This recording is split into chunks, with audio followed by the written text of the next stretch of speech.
I don't take days off, do I? When my number is called, I don't take plays off, do I? I'ma always give you 20 and 10, no matter how much you wanna pretend that I ain't clutch with it. I don't do the load management, maybe I can handle it. When the heat is on, I can manage it. What's up, everybody? Welcome to the Others Receiving Votes podcast, sponsored by MGlow, Market Connect Play.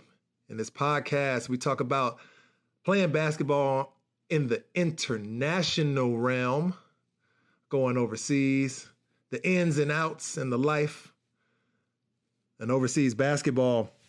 And before we get started on this podcast, I got to give a shout out. Special thanks to my boy Sleed, for that intro track that you hear. That was him. He laced me with it. It's fire. Love it. It's on. Appreciate that.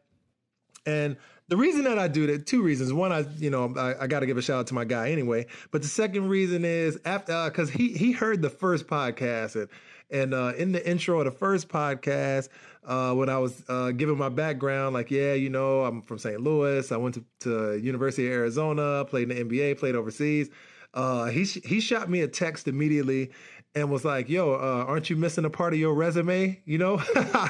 So, and I laughed about it too, because, the reason that I know Sleed, that's my guy since, we were 18 years old, man. One of my best friends, actually, like family, to me. And the reason, the place that I met him was Wake Forest University. And that's what he's talking about. He's like, yeah, man. So you're not even going to show no love to Wake Forest. And I'm not even going to lie. Like, I never even think about it because I'm such a U of A guy, University of Arizona. And, but I did start off my career, at Wake Forest. Great place. You had so many friends, obviously, Khalid there. Still keep in contact with a couple of guys that I played with. Shout out to my man, Jerry Braswell. I was just talking to him last week, actually, on Instagram. He's doing his thing. Obviously got a chance to play with the Hall of Fame player, Tim Duncan, when I was there. Learned a lot from him. So, and, I took a lot of that knowledge and everything over to the University of Arizona, where I finished out my career and, was very, very blessed and fortunate to even be able to have the career that I had in college and stuff like that. So, there you go, Sleed. I know that, I left it out off the resume. I didn't do it intentionally. It wasn't malicious. It's just, I don't even think about it like that no more because, U of A is, that's my alma mater. That's my spot. So, there it is. I don't got to say it no more. Now, back to the podcast. I've been sitting here thinking over the last few months. It's been a while. It's been a while, man. And I've just been thinking about how much I miss Lebanon, man. Like, Beirut to me was one of the best places, hands down, that I lived, period. And I don't care where you're talking about it. I mean, I lived in some amazing places, and Beirut is right up there at the top of the list and near the top for sure. Loved it. Missed the shawarma spots, man. You can get a shawarma for about $1. I don't know. Inflation might have went up since I last lived there, so it might be like $3 now. I don't know. But man, I miss smoking hookah with all my peoples in Hamra and downtown and Jebel. And man, I was all over Lebanon. You might as well. Just that was my whole city. I loved it, man. And last but not least, loved playing in front of the best fans that I had played in front of outside of the NBA, anywhere internationally. The best fans, hands down, of any place that I played internationally, at Riyadi. Shout out to Riyadi. Best fan. Y'all are cruel sometimes, Riyadi fans. Y'all are cruel and hurtful and mean sometimes, but I wouldn't change anything, man. Like every time I walked into that gym, I just felt electrified, and I'm not even gonna say, I'm gonna give props to most of the Lebanese teams that I played in front of, most fans and most of the teams I played against. I mean, it was just great basketball, and it was a great basketball country, you know. So, loved having those battles with Suggest, loved having those battles with Chauville, loved going down to Mutahed and having those battles, you know, that was a great place to play. And pretty much all of the gyms in Lebanon and all of those fans out there showed mad love and tons of respect, and it was just a absolute outstanding experience for me. So just wanted to give a shout out to Lebanon and say how much I've been missing y'all, man. And it's great. It's a great thing now because I like, you know, when I smoke hookah here, I smoke so much hookah in Lebanon, man, you know, like I don't really smoke like that no more, you know, and especially, you know, I'm getting older now, you know, I'm trying to take it easy on my lungs and, you know, take care of my body a little bit better. But, you know, when I can sit down and smoke for about 2.5, 3 hours and people looking at me like, man, you can smoke like that? I'm like, man, you know, I learned from the best. You hear me? But, you know, with that said, you know, let's just get to the show. All right. Now we got a real special guest on the show today. I mean, this man got paid to play basketball for many, many, many, many years, tons of years.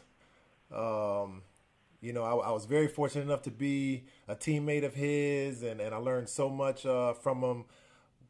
You know, one of the things, how to be a consummate professional. Another thing is how to open up Almaza beer bottles with a seatbelt buckle.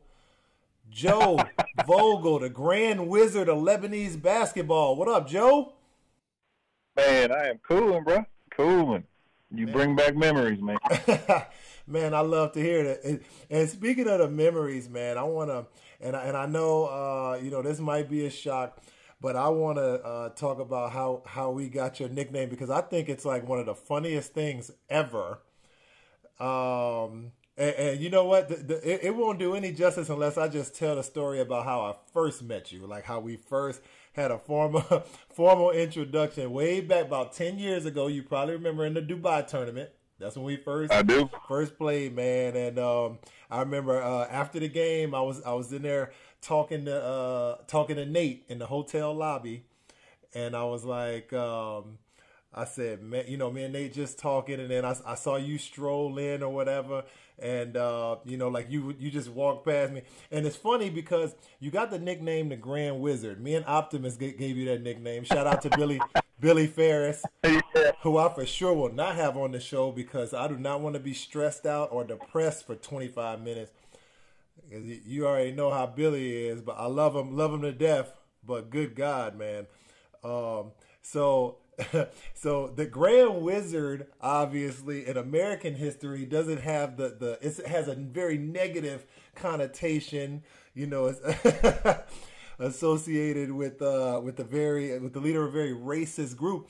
But that's what's so ironic about it, because anybody who knows you would know that you got more swagger than most black dudes that I know.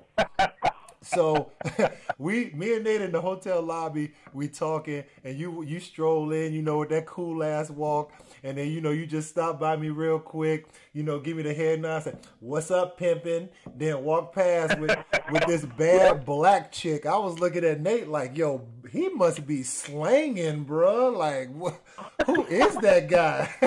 He's like, man, that's Joe. He's so cool, man. So, you know, and that's what's so funny about it. You know, me and Optimus came up with that. I was like, yo, man, it's so ironic, but I love it anyway. So, but just to, you know, since then we just start calling you Wiz anyway. We took out the grand. That sounds better anyway. Yeah, we'll eliminate that whole thing from it. Yeah, that's a good thing. Yeah. All right, man. So for all the people that don't really know it, I'm sure it's a, you know, many people out there, you know who you are, know a little bit about your backstory. But for those who don't, just tell us a little bit about your journey, you know, your basketball journey from college and throughout your professional career. All right. Man, God, this is so long ago. Colorado State is where I started my college career and finished it, fortunately. Didn't really I wouldn't say that I had a phenomenal college career. It was solid, don't get me wrong. I didn't redshirt my first year because my coach wanted me. Well, he told me that if I played more than 15 minutes that he wouldn't redshirt me. So I came in and I did my thing out of a little town in Nebraska. And, you know, I was coached by Stu Morrill, who was a big man himself, so I figured it'd be a good situation for me to go there under somebody that actually played. He played overseas for a year or two before he went into coaching. But Colorado State, and then I got drafted by the Seattle Sonics in '96 in the second round. Basically, it was the luck of the draw. I was sitting on a hotel bed watching the draft like every other fan was, basically not thinking I was going to get drafted. My coach from college specifically told me that if I wanted any help from him getting to the next level, that I would have to ask him for help. So that told me right there that he really didn't want to help me move on to that next level.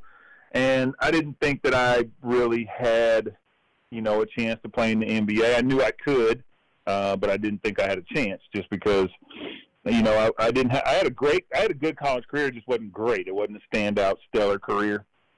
Sitting there in the USBL, I was playing in the USBL at the time and heard my name get called on TV. It was nuts. And the only reason that it got called was because of Rick Majerus at the time. God rest his soul. He was the coach of Utah, and we had battles. Him and his team and my team, we always had battles. And he told Sonics to draft me and to take a chance, and that's what they did. But, you know, it never panned out. I was always on that bubble. Never, wasn't a high-profile college player, and I was always on that bubble. Got with an agent, and, you know, he told me to go overseas, but I didn't know the game in the NBA as far as the games you had to play, and if somebody did draft you, where they kept your rights, so on and so forth, because nothing's guaranteed in the second round. So went overseas. First year I played in Turkey, and it was just a mess. All my team had come up from the second division. I didn't know anything about European basketball. My dad didn't know anything about basketball or what we should do. You know, my agent was just pushing me to go overseas, and, you know, I should have. The one thing that I would go back and do different about the NBA is I would go to vet camp. I wouldn't listen to anybody and, you know, listen to the money. I signed a pretty good contract, you know, $200,000, $300,000 the first year, which, you know, coming from a little small town in Nebraska, that's a ton of money. So shout out to North Platte. All the North Platte listeners out there.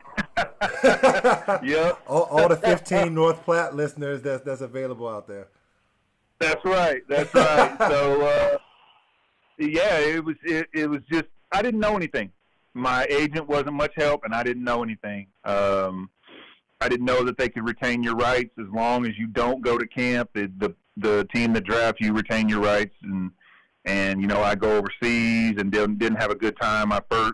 Didn't have a good season my first year, as far as the team wasn't doing well. And when you're over there making that kind of money, if the team's not doing well, you're the first one to go. So, walked into the locker room to get ready for a game, and there was another American that had my jersey on. So it was like, whoa, you know. Wow. I knew nothing. Yeah, it was nuts. And you know how Turkey was back then. You didn't have the BAT rules BAT rules that they have now that protects you, the guarantees in your contract. Yeah, so exactly. Whatever you got up front, that was your money. You're not going to sue a team in their country. And they told me that, Joe, you're going to sue me in my own country?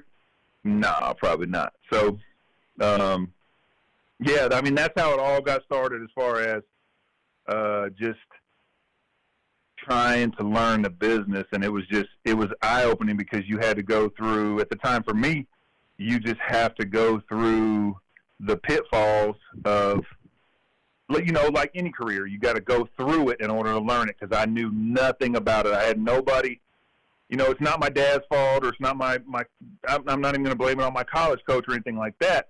It's just when you don't have anybody around you that knows it, you don't have a clue. You just have to learn it for yourself. Right. Yeah.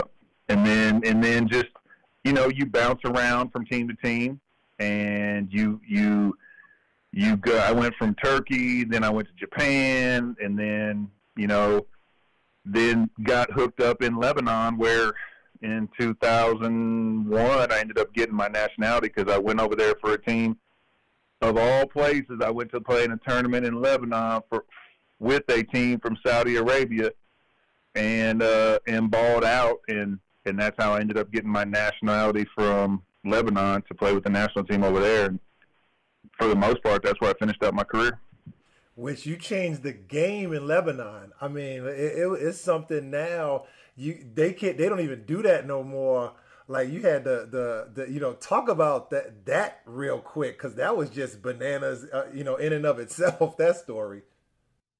Right. Well, now most of the time, when these guys are nationalized by these countries, they don't necessarily get the nationality as far as a citizen. They get the nationality as far as, you play basketball for our national team, and it's up to the country whether they allow you to play as a local or not.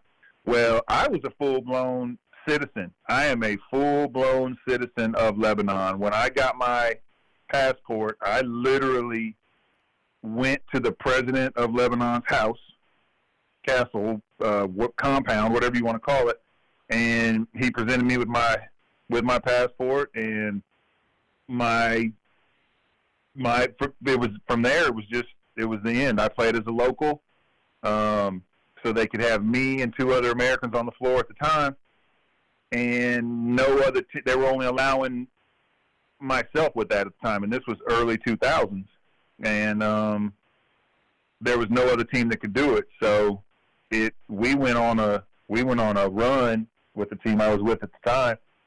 We went on a run of like 7 years straight of winning the chip, and we made a ton of money. We had a great time, and it was kind of the start of that process in the Arab world. I was really like the first one that did it at the time in that region. Other than Turkey had a couple guys that were nationalized. I think they're called Bosman B or something like that. So it was a time where nothing had been done like that, and I was playing in that specific country as a local. We were playing on the international level, and competing with the Chinas and the Koreas. They're with the populations that they have, they would usually dominate literally 40, 50 point games against the Arab world. And we came in and we got the right coaches and went in, and we would compete with these teams and actually beat them a few times, and always, we were always competing for that championship. So on the international level, so that was pretty cool. It was definitely something that was cool that I'd never fathomed, that I would literally be a citizen of Lebanon, and my kids and my wife could become citizens of Lebanon if they want to. Yeah, we're not going to glaze over the fact that in the beginning of the story, you said you went to the president's house and he gave you your passport. So basically, that's like going to Barack Obama's house, going to the White House and just getting a passport. Notice how I said Barack, because that's my president. But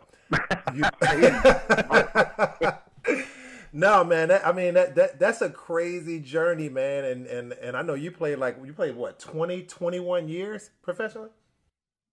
Basically, I played like for 3 games my 21st season, so I just call it 20. Yeah. Let's say 20, yeah, make it nice and easy. And in 20 years, I know you've seen and heard and done some, ridiculous things, but as far as like throughout your professional career, what do you think some of the biggest challenges that you faced being a professional basketball player, and not just just the challenges, but actually the things that you had to overcome, like being on your own, going from college to going to the pros, and going from basically being a kid, because you know how American Division I basketball players are treated. I mean, it's a hard life, don't get me wrong, but we get our hand held pretty much throughout the entire college, throughout our entire college careers,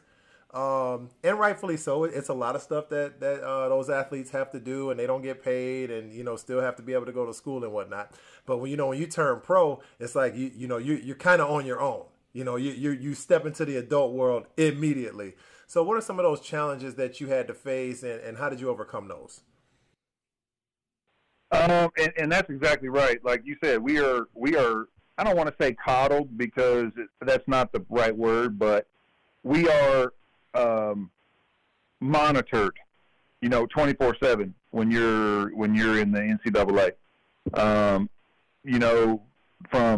From practice times to class times to study halls to training table to every single thing, somebody knows where you're at, and it's a big eye opener when you're leaving your home country and you have no idea what to do. I didn't even know how to navigate through airports when I got overseas.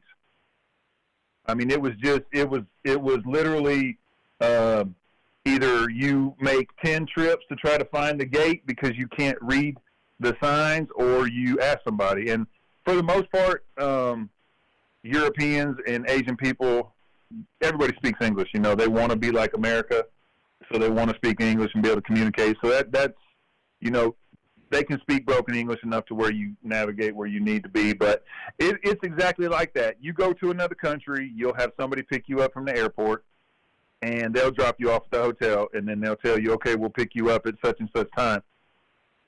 If you don't have a car set up when you first get over there, which most teams don't, it takes a while, because everything, Asians and Europeans, their favorite word is tomorrow. Tomorrow, we'll take care of this tomorrow. Everything's tomorrow. Everything. Paycheck. Everything. When they're going to deliver your couch, everything going to be tomorrow. Every single thing is tomorrow. There's nothing that's in the book. So you're sitting there after a 24-hour flight in a hotel, typically, not typically apartment the first thing, but in a hotel, you can't drink the water. You don't know how to order food or whatever the case may be. So you just literally, if you're hungry or whatever the case may be, you better go downstairs and try to walk and find something to eat, or hopefully have a phone, which I didn't have a phone in 1996 when I first went overseas. Hell, I didn't get my first cell phone until after I came back after my first year from being overseas. So nothing like that was going on at the time. So it was super eye-opening, because you didn't have anybody to depend on except yourself, which is something that we're not used to as athletes. And it can be a great thing, or it can be a brutal thing, because I know a lot of players that definitely could have made great careers overseas that wouldn't have taken that chance to go overseas, that didn't want to leave their comfort zone in order to go overseas and make money. They would have rather stayed over here at the time and played in the CBA, even before the NBDL, and played in the CBA for $300-400 a week, and they just wouldn't leave their comfort zone. So that's the number one thing that players have to realize, is there's a whole life outside of how we have it in the United States. And once you get over there, and Lo, you're a super open-minded dude. So if you go over there and you just have an open mind, everything will pretty much run smooth, just because the majority of those places over there love Americans. So right, they're going to take care of you. You just have to – you can't go over there and be a dick to these people. You can't go over there and think that you're better than these people. Which I was. And it's so funny, and I don't want to cut you off, because I think you're making a great point. but me and I have Mark Jackson on the show. Big Mark Jackson that played at Temple, and played in the NBA, played overseas. And he and I were talking about the same thing, and he had the same mindset, that you and I talk about right now. But I didn't get it until later on in my career, and I was saying like that was one of the biggest mistakes that I made. And obviously, when you and I met, that was a few years after I had been overseas. But when I first touched down in Lithuania, I was like, like I'm NBA guy, whatever. And I was telling him that like my veteran on the team at the time was like, well, you won't be playing over here long with that attitude, man. You better change that. So, because I was kind of a dick. Like you said, I was kind of a douchebag the first few years I landed overseas. But there's also a fine line to where they will take your kindness for weakness. And see, that's what you did. That I learned from you is I would let them, I was always in a position, thankfully where I didn't have to worry about, my paycheck being in the bank, the first of every month. So I would always let them be like, be like a week late or 10 days late. And they'll start taking that kindness for weakness. Yeah, and what I used to do. Yeah, exactly. You give them a day or you give them a day or two, and you shut it down, and that's what it was. I'm shutting it down, and that's the hard part, because as an athlete, you want to get out there, you want to play, you want to ball out because your life or your money depends on it. But at the same time, you can't let them take advantage of you, because they sure the hell will. Yeah, they'll definitely try. And it's something that you said way like earlier on that I want to touch on, because I know it's going to be a lot of play. Most players, with the except, I don't even know. I mean, everybody that I knew that played overseas dealt with something that's very similar to what you said. Maybe not as blatant as walking in a locker room and somebody being in there with your jersey on. It's funny because I laugh because I just imagine like you like a tall white dude. I imagine like a 6'6" black dude with a Vogel jersey on, like just at your locker and like with a headband on. Like that's what I imagine, and it's hilarious. But the situation honestly isn't funny. And you being the professional that you are, what kind of advice would you give to young players that get in a situation where your team managers or the president or whatever, they've gotten a little cold on you, or maybe your teammates start to like turn their back on you, or you're hearing rumors that you might get released, or they're bringing somebody else in, or like how do you handle that situation? Well, in the end, it has to be a team thing, first of all, because if you're not winning, you're not going to be there. Now, you may be putting up 35 points a game and 15 boards a game, but if your squad isn't winning, they can always find somebody cheaper to fill your spot if they're not going to go to the playoffs or whatever the case may be, which is what happened in my situation in Turkey. I was independent myself. I was balling out, but we sucked. We weren't beating people we were supposed to, and we couldn't gel. And they didn't care what the issue was. They didn't care that they had just come up from second division, and we had all second division players. All they knew that they were paying me like $300,000, and we weren't winning. So you have to think of your team first as far as, okay, we got to win or I'm not going to have a job. But you also got to think about your individual stats as well, because if you don't ball out, you're going to be in the same boat. So you got to be able to communicate with your teammates over there, which most of them nowadays speak English. But you got to be able to put your ego aside and be able to blend in with your teammates over there. You have to. If you come over there and your teammates don't like you, they will run you up out of there. And you've seen it, and I've seen it.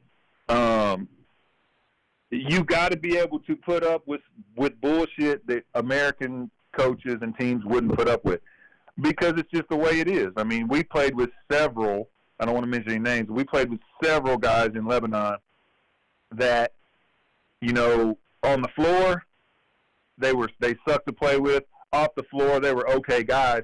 But the minute they got a chance, they're going to throw you up underneath the bus. But, yeah, you have to be able to get – you have to be able to you have to be able to go in there and do what you do and make everybody happy, as well as get yours. Because in the end, that's what it all comes down to. It all comes down to you're trying to better yourself for that next gig, and you gotta play the game. There's a game within the game. You got to play that game that's within a game. Yeah, 100%. I mean that's great advice, and especially for a lot of the young guys just getting into the professional ranks. They won't even know what that means, but I bet after about 1 or 2 years, they're going to pick up on it quickly. And what it is learning how to play the game within the game sooner than later. Learning before your career is over. Like, how many of us sit around like, I wish I would have done that 10 years. You know what I mean? But it's too late. Yeah, and there's some guys that just don't get it. They just won't get it, or they can't adjust. You have to be you have to be able to adjust, almost like a chameleon. You have to be able to bob and weave your way around stuff to where you still get what you need, but they get what they need, and everybody's one little happy family. Yeah, exactly. Man, I mean, this is great advice, I think, for a lot of the guys out there, a lot of these young guys out there to hear, especially coming from you, because, you've played so long and you've been around so long. I know you got a ton of things to do, man. You got those twins over there you got to take care of, man. I know they're going to be running you ragged here in probably the next 2-3 minutes if they're probably napping right now. As soon as they wake up, it's on. But I really want you to just I want you to get. Yeah. Oh, okay. Oh, they good. They good now. They good. Yo, but I want you to tell, get these young guys, or give some people that maybe just have no clue, about the overseas life. The number one thing you would go back and tell your 22-year-old self, right before you got on that plane, with everything you know now, right before you got on that plane to go overseas, what's the number one thing you would tell yourself that you absolutely have to know? Right. Well, I'm gonna take it from two different positions. So if you were in a position like I was in, where I did end up getting drafted, but I got drafted in the second round, so nothing's guaranteed. If I had to do it over again, I wouldn't go overseas from the jump. I would have stayed over here for at least 2 seasons to see if I could make the NBA. If it's what you want to do and you're on that bubble and you're close, I would definitely stay over here, especially now with the NBDL, where the farm team is actually for the NBA, so you could actually, you don't have any bills, coming straight out of college, so it's not like you got to go over and you got to have the money. I mean, the money's the part of it's great. Don't get me wrong, but if you don't have any bills sitting, then you can take your 2 or 3 years in order to take your legitimate shot at making the league. That's what I would do different. I would have stayed over here. I would have went to camp with the Sonics, and they would have either had to keep me or cut me. If they would have cut me, then I wouldn't have had any ties to them anymore. I could go where I wanted to. Then if they kept me, then I'd have been on the team. But that's what I would do if you're on that bubble. Now, there's situations to where, you might not have a chance in the league and you might not be that player and you just want to go straight overseas. I think the best part would be able to get, either with an agent or a management company or something like that you're putting together, to where you can get your tape out there, you can get your videos out there, and you can let people see you. And then, you got to take a risk. You got to take chances. I've seen guys that are coming over, that we've come overseas and, that are making 40, 50, 60 grand a month. And I've played with guys that are coming over there on a tryout basis that are making $1,000 a month. But you got to take a chance if you're on that. But you got to when you go overseas, you have to have an open mind. You have to know that what you're doing is you're going to be over there living and breathing basketball. Because there's so much stuff you can get into over there. It's just like the States. There's nightclubs and girls and women and this, that, and the fifth. You can do the same thing over there that you can do over here. Almazas. But you got to be able to, Almazas, beers, yes. Cases and cases of Almazas. That's right. But you got to be able to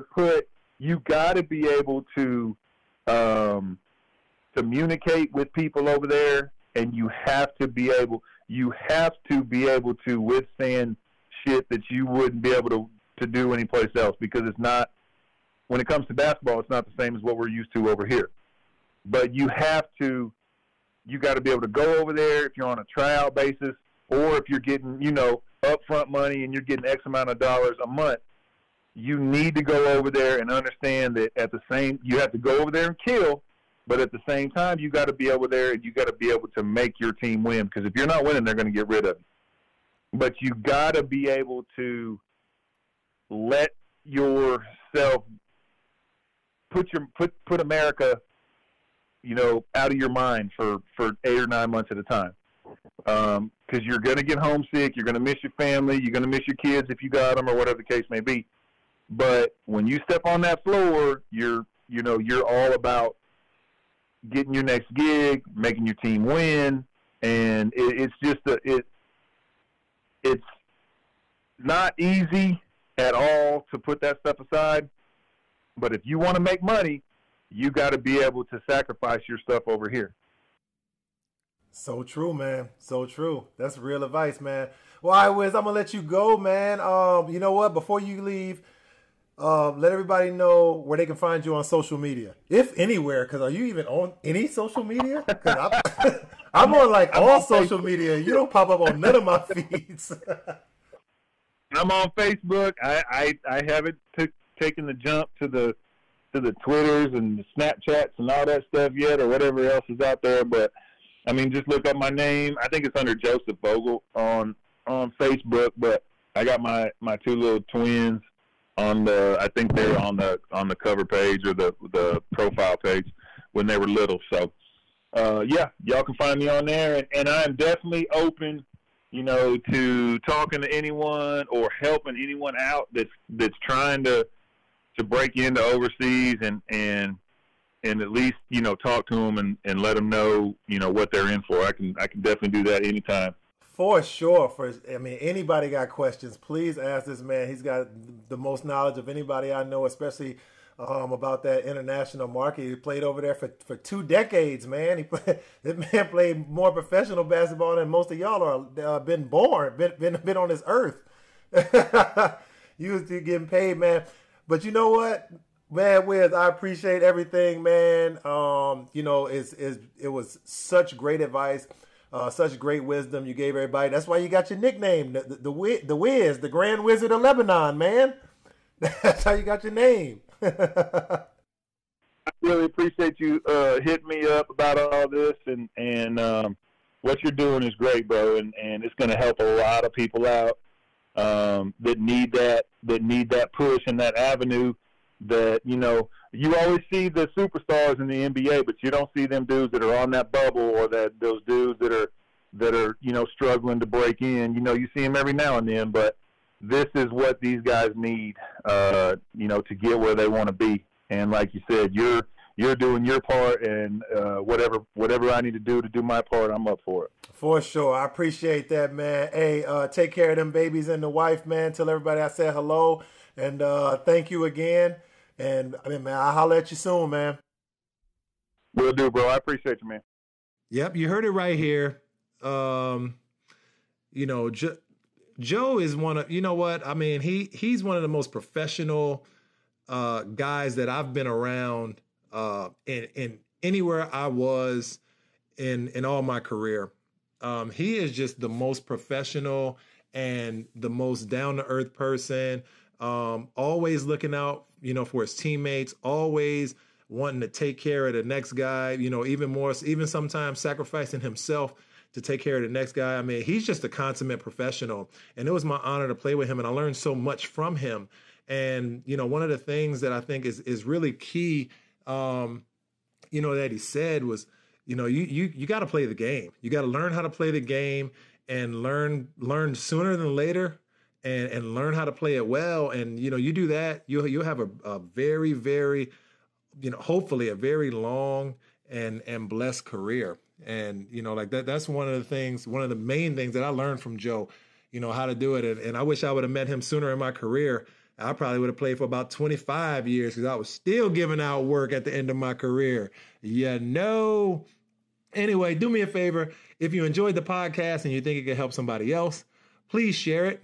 Tell your friends about it. Whatever you got to do. Share it in any way you can. Other than that, y'all stay fortunate and stay blessed, y'all. I don't take days off, do I? When my number is called, I don't take plays off, do I?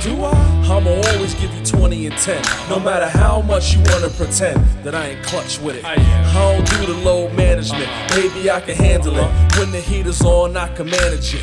I'm kinda like James Harden's career, I can walk whenever I feel, and that's fact.